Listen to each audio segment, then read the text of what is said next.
There's a brain region that determines whether you quit or push through. Navy SEALs have a larger one than you. So do successful entrepreneurs and ultra marathoners and people who never quit. I'm about to show you how to grow yours in 30 seconds a day. It's called the AMCC, anterior mid-cingulate cortex. Stanford neuroscientist Andrew Huberman calls it the seat of the will to live. One exercise grows it faster than anything else. A plank, but not the way you think. This triggers BDNF, a brain protein that acts like fertilizer for your neurons. More BDNF equals more grit. Start with 30 seconds. Add 5 seconds every 3 days. In 90 days, you'll hit 5 minutes and your AMCC will be measurably larger. Dr. Joe Risser confirmed even 30 seconds produces BDNF. You don't need to be an athlete. You just need the right technique. By the end of this video, you'll know exactly how to rewire your brain for unbreakable resilience. Here's the exact protocol. But first, let's meet Sarah, a 29-year-old marketing manager from Denver.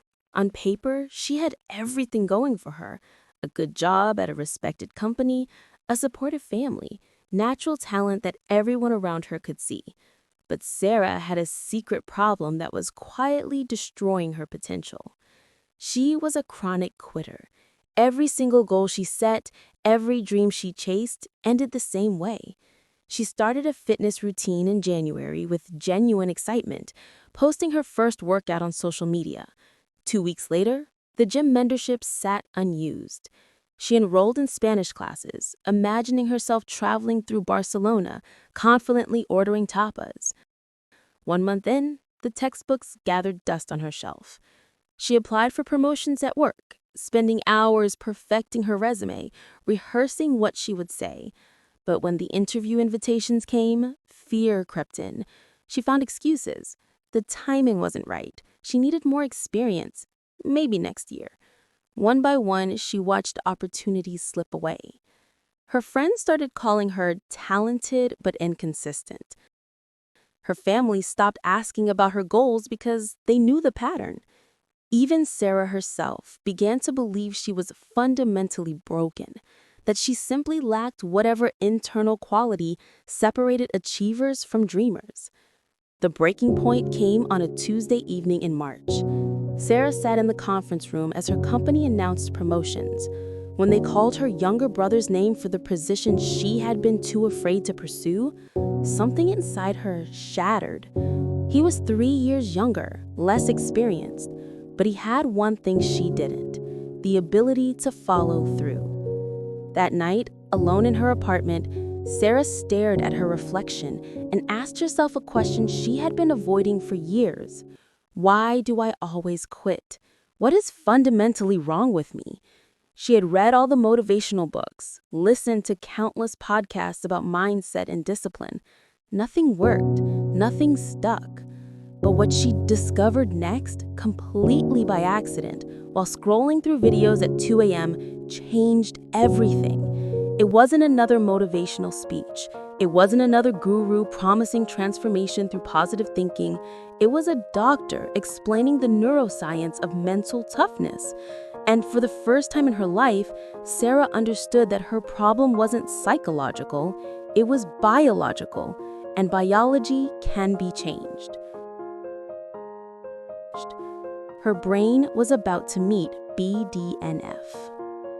At 2:17 a.m., Sarah clicked on a TEDx talk titled "The Secrets and Science of Mental Toughness." The speaker was Dr. Joe Risser, a public health physician who had spent decades on the front lines of underserved communities, leading over 50 clinical trials to decode a question that haunted both patients and professionals alike. Why do some people push through pain while others collapse under pressure? His answer didn't come from motivational slogans. It came from biology.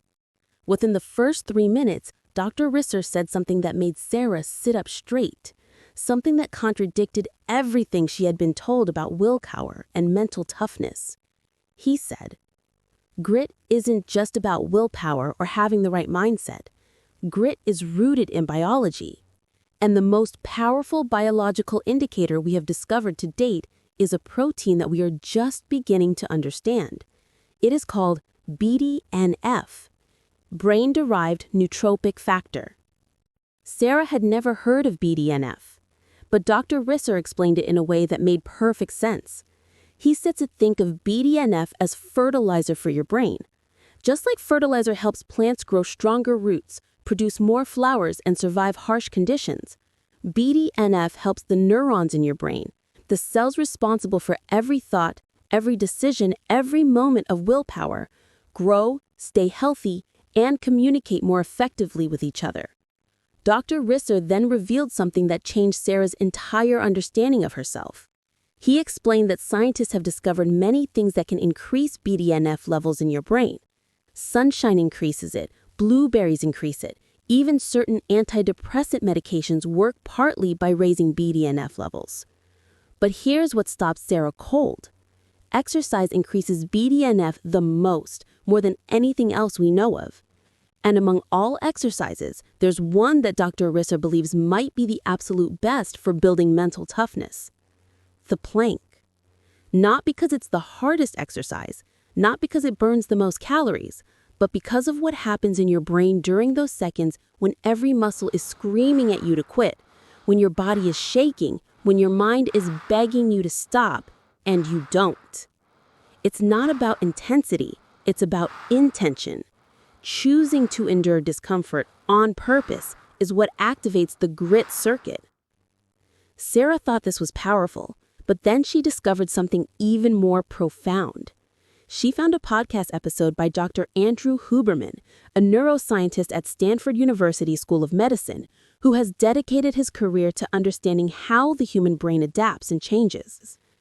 Dr. Huberman explained that when you do activities that you hate to do, it specifically targets a region deep in your brain called the anterior mid-cingulate cortex, also known as the AMCC. Studies show that the anterior mid-cingulate cortex grows larger in people who consistently challenge themselves compared to those who avoid discomfort. This tiny cluster of neurons sits at the intersection of emotion, decision-making, and physical action. And then Dr. Huberman said something that gave Sarah chills. He said, "In many ways, scientists think that the anterior mid-cingulate cortex is not just one of the seats of willpower. In Dr. Huberman's words, it's perhaps the brain's metaphorical seat of the will to live." Think about what that means. When you hold a plank, when you push through discomfort, when you choose challenge over comfort, you're not just building core strength, you're not just exercising your abs, you're flooding your brain with BDNF. You're literally growing the exact brain region that determines whether you give up or keep going, whether you quit or persevere, whether you survive or thrive. This is the biology of mental toughness. This is why Navy SEALs endure Hell Week, why elite athletes push through pain, why successful entrepreneurs keep going after failure. They're not superhuman.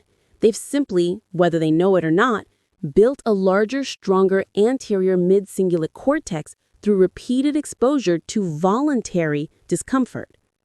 And for Sarah, sitting alone in her apartment at 2:30 in the morning, this was the first time anything about mental toughness made sense.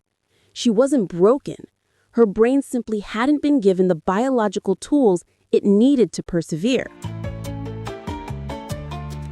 That was about to change. The next morning, Sarah set her alarm for 6 a.m.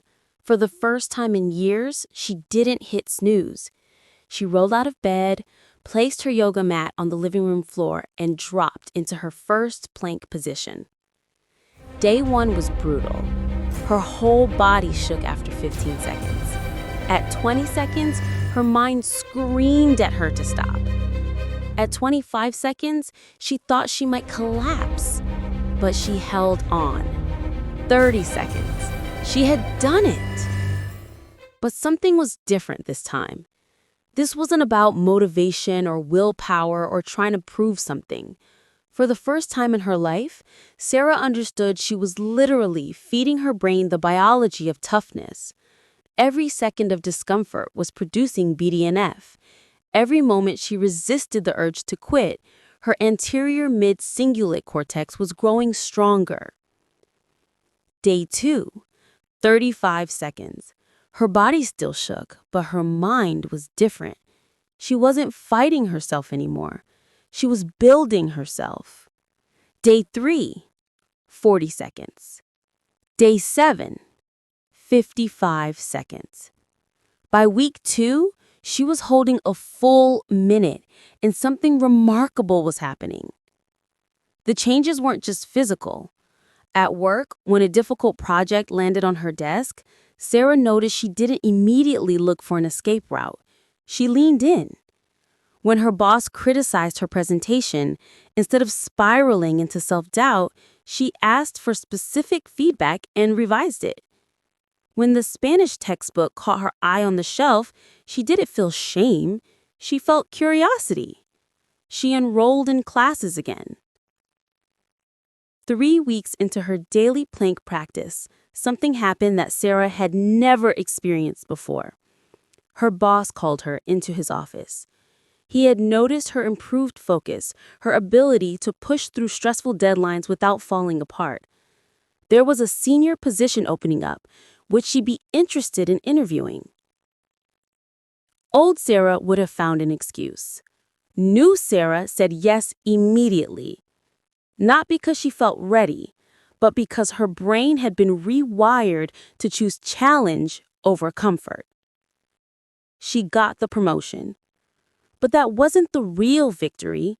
The real victory was that for the first time in her life, Sarah understood that mental toughness wasn't a personality trait you're born with. It's a biological capacity you build, one plank at a time.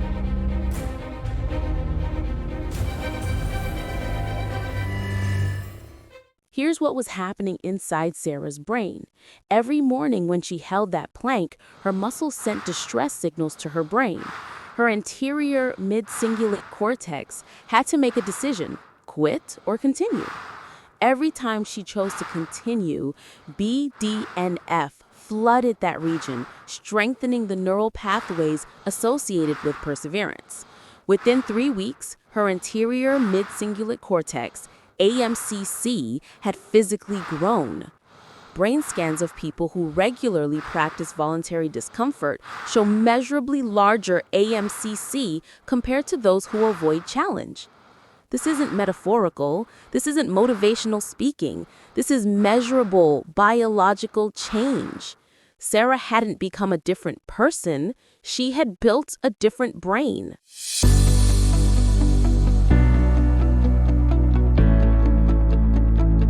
You can start tomorrow. 30 seconds. That's all. Set your alarm 5 minutes earlier, roll out of bed, drop into a plank position. When your body screams to stop, hold for 5 more seconds. That's where the BDNF is produced. That's where your anterior mid-cingulate cortex grows. That's where mental toughness is built.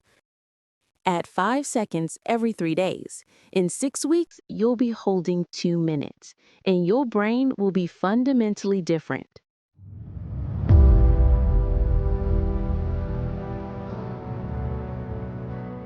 Right now, as you watch this, your anterior mid-cingulate cortex is waiting. It doesn't care about your past failures.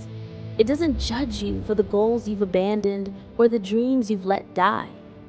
It's simply waiting for a signal. Tomorrow morning, you'll have a choice. You can stay comfortable, wrapped in your blankets, hitting snooze one more time. Or you can send your brain a different message. Because grit isn't magic. It's not a gift some people are born with. It's not about having the right mindset or reading the right book or listening to the right speech. Grit is molecular. It's biological. It's BDNF flooding your neurons. It's your anterior mid-cingulate cortex growing stronger with every second you choose challenge over comfort. Dr. Huberman called it the seat of the will to live. Think about that. Every time you hold that plank, you're not just becoming tougher, you're strengthening your fundamental will to exist, to fight, to become. You're not just exercising, you're literally rewiring your biology to fight for your future. The person you dream of becoming isn't a fantasy. They're not some impossible version of yourself that only exists in your imagination. They're a biological inevitability waiting inside your own brain, waiting for you to build them. Neuron by neuron, second by second, choice by choice. 30 seconds tomorrow morning. That's where everything changes. That's where you stop being the person who quits and become the person who builds. That's where transformation begins. Your anterior mid-cingulate cortex is waiting. It doesn't know about your past. It doesn't remember your failures. It only knows one thing: whether you'll choose comfort or growth when that alarm goes off tomorrow. Every person who has ever achieved something extraordinary, every athlete, every entrepreneur, every person who refused to quit when life got hard, they all discovered the same secret. Mental toughness isn't inherited, it's built, molecule by molecule, morning by morning. And tomorrow morning, when you drop into that plank, when your body starts shaking, when your mind begs you to stop, you'll know something that changes everything. You'll know that every second of discomfort is BDNF flooding your brain. You'll know that your anterior mid-cingulate cortex is growing. You'll know that you're not just exercising, you're becoming someone new. The person you've always wanted to be, they're not somewhere out there. They're not in some distant future. They're inside you right now, waiting to be built. Tomorrow morning, 6 a.m., 30 seconds. That's all it takes to send your brain a message it will never forget. That's all it takes to change your biology. That's all it takes to change your destiny. Your future is waiting. Will you show up?